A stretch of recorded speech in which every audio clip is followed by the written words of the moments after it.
Veteran journalist pinatay sa loob ng bahay habang nanonood ng TV. Pinatay ang veteranong mamamahayag na si Juan Johnny P. Dayang sa loob ng kanyang bahay sa Kalibo, Aklan nitong Martes ng gabi, Abril 29, 2025. Sa ulat ng Manila Bulletin, idineklarang dead on arrival si Dayang ayon kay Police Captain Aubrey Ayon, tagapagsalita ng Aklan Police Provincial Office.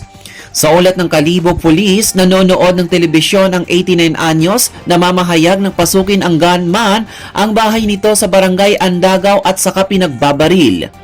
Tumakas ang gunman sakay ng motorsiklo. Samantala, inaalam pa ng pulisya ang motibo sa pagpatay at pagkakakilanlan ng suspect, Press Club at Director at Board Secretary of the National Press Club.